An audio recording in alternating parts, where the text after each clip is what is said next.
차가 물에 잠겼는데 시청에서 물어주나요? 어제부터 이 질문 정말 많이 받았습니다. 결론부터 말씀드리면 재난지원금으로는 차 한 대도 안 나옵니다. 왜 그럴까요?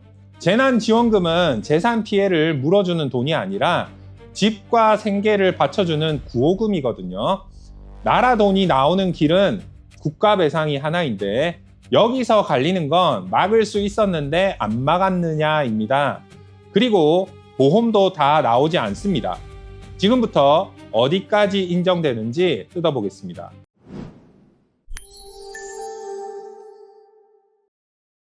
지난 광복절 연휴, 남해안에 기록적인 비가 쏟아졌습니다. 사흘도 안 되는 사이 거제에 900mm가 넘게, 통영에도 750mm에 육박하는 비가 내렸습니다. 17일 새벽 거제는 1시간에 124.5mm, 통영은 97.4mm로 두 곳 다 관측 이래 최고 기록이었습니다. 기상청은 거제를 200년, 통영을 100년에 한 번 수준으로 분석을 했습니다. 산사태로 안타까운 인명피해가 있었고 도로가 잠기면서 차 안에 갇혔다는 119 신고만 20건이 넘었습니다. 아침에 나가보니 주차장이 물바다였다, 그 장면 떠오르시는 분들 적지 않으실 거예요.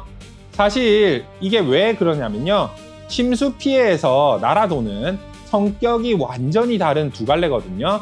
하나는 재난안전법에 따른 재난지원금, 다른 하나는 국가배상법에 따른 손해배상입니다.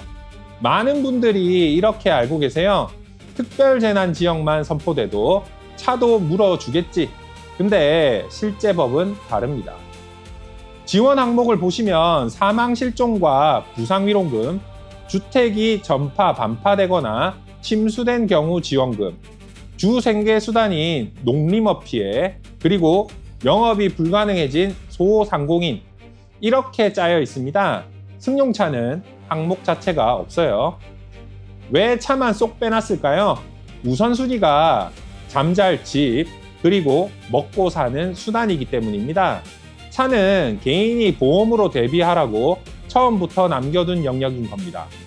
지금 거제 통영도 특별재난지역 지정 요구가 나오고 있죠. 지정되면 복급이 국고 부담이 커지고 세금이나 공과금 유예 같은 혜택은 붙습니다. 다만 그게 차값을 물어준다는 뜻은 아닙니다. 그럼 나라 상대로는 아예 못하냐? 여기서 진짜 중요한 게 있어요. 국가배상법 제5조, 도로, 하천, 배수시설 같은 공공의 영조물, 그러니까 나라나 지자체가 관리하는 시설이죠. 이 시설의 설치나 관리에 하자가 있어서 손해가 발생했다면 배상 책임을 질 수가 있습니다. 판례는 이 책임을 무과실 책임으로 보고 민법의 공작물 책임과 달리 면책 사유도 규정돼 있지 않아서 손해 방지에 필요한 주의를 게을리하지 않았다는 이유로 면책을 주장할 수도 없다고 봅니다. 법이 왜 이렇게 셀까요? 위험한 시설을 깔아서 그 편익을 누리는 쪽이 그 위험도 같이 지라는 것, 이게 이 조문의 뼈대이기 때문입니다. 근데 여기서 김칫국부터 드시면 안 됩니다. 대법원은 도로를 설치한 뒤에 집중호우 같은 자연력이 작용해 통행상 안전에 결함이 생긴 경우에는 결함이 있다는 것만으로 성급하게 하자를 인정해서는 안 되고, 그 결함을 제거해 원상복구할 수 있었는데도 방치한 것인지를 개별적 구체적으로 심리해서 판단해야 한다고 봅니다. 쉽게 말씀드리면 물에 잠겼다가 곧 하자는 아니라는 겁니다. 그럼 하자가 뭐냐? 판례는 영조물이 그 용도에 따라 통상 갖추어야 할 안전성을 갖추지 못한 상태를 하자로 봅니다. 쉽게 말씀드리면 엘리베이터에 비상벨이 아예 안 달려 있는 것과 같습니다. 고장이 나야 문제가 아니라 기본값이 빠져 있는 상태 자체가 하자라는 거예요. 배수 펌프장이 아예 안 돌았다, 빗물 바지가 몇 달째 막혀 있었다, 이건 시설이 시설 노릇을 못한 겁니다. 대법원 판례 두 개를 나란히 놓으면 기준선이 확 드러납니다. 하나, 집중호우로 제방도로가 유실되면서 그 길을 걷던 분이 강물에 휩쓸려 돌아가신 사건입니다. 그 유실 부분은 1980년 집중호우 때도 무너져서 석축으로 복구됐던 곳이었고 1995년과 1997년에도 같은 정도로 강물이 넘쳤던 전력이 있었습니다. 사고 당일에는 홍수 경보까지 발령돼 있었는데 바리케이트를 설치하거나 통행을 제한하는 안전조치는 없었습니다. 대법원은 그날 비가 50년 빈도 최대 강우량이었다는 사실만으로 불가항력이라고 볼 수가 없다며 설치 관리상 하자를 인정을 했습니다. 둘, 반대로 100년 빈도 강우량을 기준으로 책정된 계획 홍수위를 훌쩍 넘겨서 600년, 1000년 빈도에 해당하는 집중호우로 하천이 범람한 사건에서는 대법원이 불가항력에 해당한다고 봤습니다. 갈린 건 비의 양이 아니었습니다. 앞 사건은 전에도 그랬던 곳인데 경보까지 났는데 안 막았다. 뒷사건은 인간이 세운 기준 자체를 아득히 넘겼다. 갈린 건 딱 하나, 예측할 수 있었느냐 그리고 피할 수 있었느냐였어요. 재판부 입장에선 이렇게 보는 겁니다. 200년 빈도 인정합니다. 근데 그날 새벽 2시에 그 도로 막을 수 있었어요? 없었어요? 그래서 이번 거제 통영은 어디쯤이냐? 변호사 입장에서 솔직하게 말씀드리면 애매한 자리에 있습니다. 50년은 책임을 인정을 했고 60년 넘어가니 불가항력을 인정을 했는데 200년은 그 사이에 있거든요. 숫자만 놓고 보면 지자체의 방패는 되는데 방탄은 아닙니다. 그래서 실제로 다퉈볼 지점은 좁고 구체적입니다. 하나, 전에도 잠겼던 상습 구간인데 이번에도 통제를 안 했느냐. 둘, 배수 펌프장이나 수문이 정상 작동했느냐. 셋, 배수구가 방치돼 막혀 있었느냐. 넷, 통제 대피 안내가 물이 차오르기 전에 나갔느냐. 결국 이 사건에서 진짜 다툴 지점은 그 도로를 막았느냐입니다. 법정에서 이기는 건 강수량 기록이 아니라 통제 기록이에요. 그래서 지금 하셔야 할 일은 명확합니다. 날짜와 시간이 박힌 사진, 물이 어디까지 찼는지, 차가 어디에 있었는지, 통제선이 있었는지 없었는지 이 세 가지가 한 장에 같이 나와야 증거가 됩니다. 그리고 블랙박스 메모리는 덮어쓰기 전에 따로 빼두셔야 합니다. 자, 여기서부터가 대부분의 차주분들한테 진짜 중요합니다.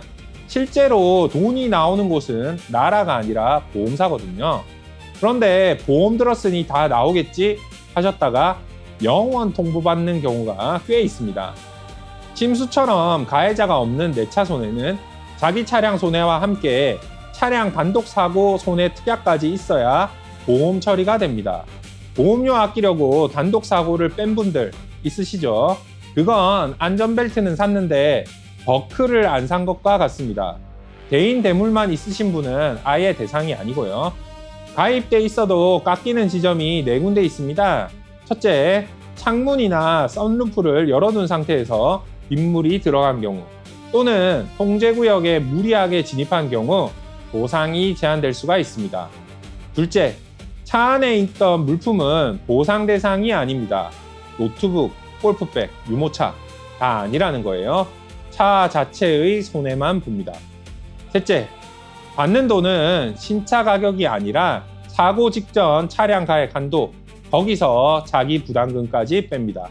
넷째, 그리고 이게 제일 아깝습니다. 물이 빠졌다고 시동 걸지 마세요.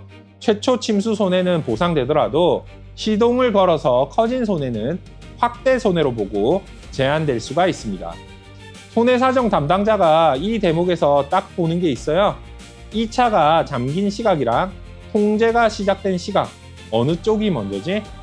보험료는요, 본인 과실 없는 자연재해 침수면 할증까지는 안 간다고 안내되지만 할인이 유예될 수가 있습니다. 오르진 않는데 깎이던 게 멈추는 거예요. 갱신 견적은 직접 확인하셔야 합니다.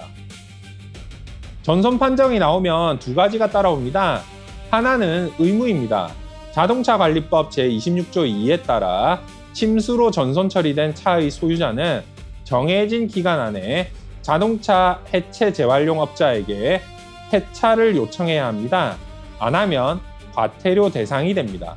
이걸 왜 의무로까지 만들어놨냐면요. 물먹은 전자장비는 언제 터질지 모르는데 그게 수리돼서 중고차 시장으로 돌면 다음 사람이 그 위험을 통째로 떠안기 때문입니다. 다른 하나는 권리입니다. 지방세 특례 제한법 제92조는 천재지변으로 멸실 또는 파손된 자동차를 그 파손일로부터 2년 이내에 대체 취득하면 취득세를 면제합니다. 다만 새로 산 차 가액이 기존 차의 신제품 구입 가액을 넘으면 그 초과분에는 취득세가 붙습니다. 서류는 피해 사실 확인서와 폐차 말소 증명서 또는 손해보험협회장이 발행하는 자동차 전부 손해 증명서 둘 중 하나면 되고 말소 등록 면허세도 면제됩니다. 이건 먼저 챙기지 않으시면 아무도 안 챙겨줍니다. 그리고 집이 잠기신 분들, 자연재난 피해 신고는 재난이 종료된 날로부터 10일 이내입니다. 이 기한 놓치지 마세요. 핵심은 3가지입니다. 첫째, 재난지원금으로는 차값이 안 나옵니다. 특별재난지역이 선포돼도 마찬가지입니다. 둘째, 국가배상은 예측 가능성으로 갈립니다. 전에도 잠겼던 곳인가, 경보 뒤에 막았는가, 여기서 결론이 뒤집어집니다. 셋째, 보험은 다 나오지 않습니다. 단독사고 특약이 있어야 하고 차 안 물건은 빠지고 창문 열려 있었으면 깎이고 시동 걸면 더 깎입니다. 지금 거제 통영에서 물 퍼내고 계신 분들 많으실 겁니다. 주변에서는 고생했다, 힘내라, 위로해 주실 거예요. 저는 받을 수 있는 돈과 놓치면 그냥 사라지는 기한을 짚어드립니다. 처음에 질문 주신 분께 답이 됐으면 합니다. 다음에 또 이런 일이 생겼을 때 헤매지 않으시려면 구독해 주세요. 그리고 지자체를 상대로 다퉈볼 여지가 있는 사안인지, 보험에서 부당하게 깎인 건 아닌지, 이건 사실관계마다 결론이 달라집니다. 사안에 맞는 법률 검토가 필요하시면 상담 가능합니다. 댓글로 남겨주세요. 어디에 세워두셨다가 몇 시에 잠겼는지 그 시각이 나중에 제일 중요한 사실관계가 될 수 있습니다. 지금까지 법무법인 대한중앙 한병철 변호사였습니다. 좋아요, 댓글, 구독, 알람 설정까지 아시죠? 한번 도와주십시오. 감사합니다.